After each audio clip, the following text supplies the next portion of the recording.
Boa noite, pessoal. Retornando aqui para a série de vídeos, né, série 4. Fiquei um tempinho, uma semana aí afastado, sem publicar nenhum vídeo, porque eu estava rodando os processos, beleza?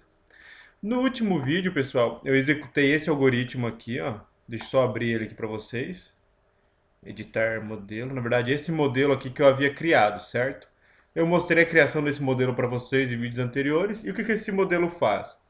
Ele pega o raster de uso do solo do Map Biomas, pego o arquivo de unidade de conservação individual com aquele buffer que eu apliquei, ou seja, tem o limite da unidade de conservação em si, mais um buffer para pegar uma área maior, gera o raster recortado em cima desse buffer, aí ele vetoriza o raster, correto? Aqui, ó, ele faz a vetorização e depois ele pega o resultado da vetorização e recorta utilizando o limite da unidade de conservação, sem o buffer, ou seja, eu pego o dado de uso do solo do Map Biomas, que me dá as classes de uso do solo, faço o processo de recorte em cima dele com o buffer, vetorizo o resultado, recorto o resultado utilizando a unidade de conservação, e no final eu tenho o quê? Um arquivo contendo os limites, né, Na verdade eu não faço recorte, eu uso o intersect, né, que eu mudei. Eu havia começado com recorte, mas eu faço o intersect, ou seja, eu pego as classes de uso do solo que foram recortadas lá, gerada a partir do map biomas, né, que tem as classes de uso, faço uma interseção com os dados de unidade de conservação, aí eu tenho como resultado o limite da unidade de conservação com as classes de uso do solo, beleza?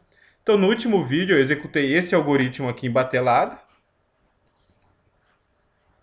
e eu fiz o processo para o ano de 1985.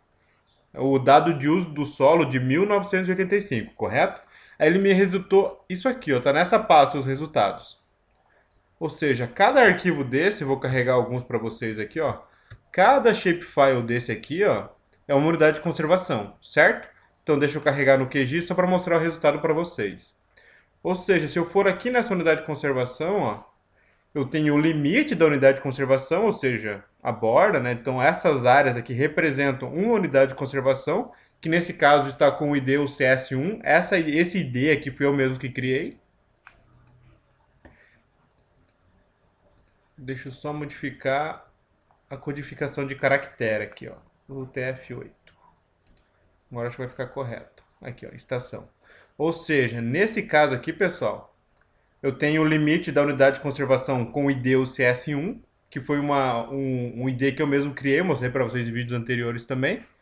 E esse limite aqui nesse caso, ele refere-se à unidade de conservação Estação Ecológica de Carijós, ou seja, eu tenho o nome da unidade de conservação, essas linhas são repetidas, pessoal, beleza? A única que não é repetida é esse aqui, ó. A classe, o FD, o FD e o ID, e aqui, ó. Esse FD e esse classe não são repetidos. Cada feição, cada polígono aqui, ó, podem ver, ele vai ser referente a uma classe, correto?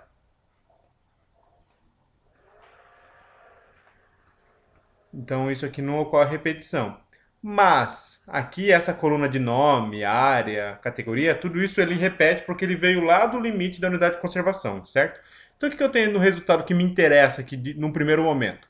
Essa coluna de classe, porque em cima dela eu consigo saber qual que é a classe de uso do solo, se é vegetação, se é agricultura, se é pastagem, se é água, de acordo com as classes do mapa biomas.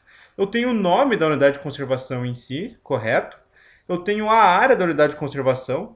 Então, com o resultado, eu consigo, por exemplo, pegar a área da classe, calcular a área da classe, fazer uma relação com a área da unidade de conservação e saber qual porcentagem que essa classe representa dentro da área, beleza? Isso eu vou mostrar mais para frente. E eu tenho as outras informações que são da unidade de conservação, correto?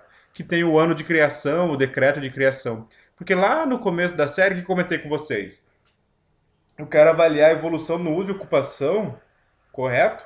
A partir da data de criação, ou seja, eu quero saber como que estava o uso e ocupação antes do decreto de criação, ou seja, do ano de criação, aqui no caso 87, correto?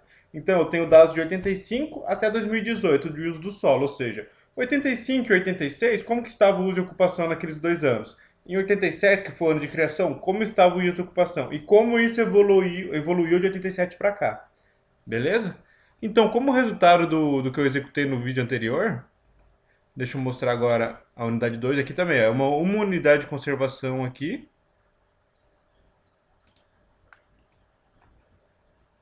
E aqui eu também tenho as informações, o nome, a área e as classes aqui. Isso aqui, pessoal, se repete para aquelas 202 unidades de conservação que eu mostrei para vocês. Que eu filtrei para a região sul do Brasil, né, para Santa Catarina, Rio Grande do Sul e Paraná.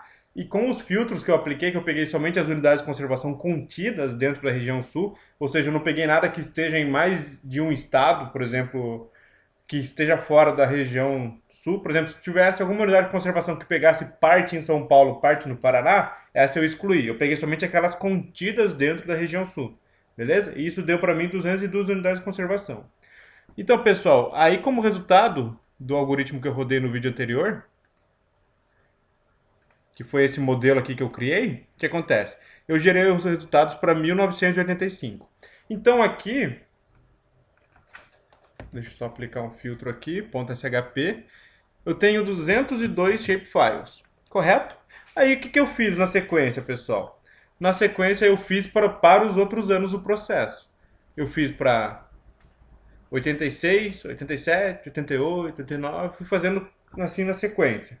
Só que acontece, estava muito lento fazer um por um, né? Porque quando eu executo esse algoritmo aqui, esse modelo, em batelada, eu só consigo fazer aqui de forma facilitada o processo para um ano, porque eu tenho o uso do solo de 85, eu consigo carregar o raster aqui, e eu consigo executar para um ano.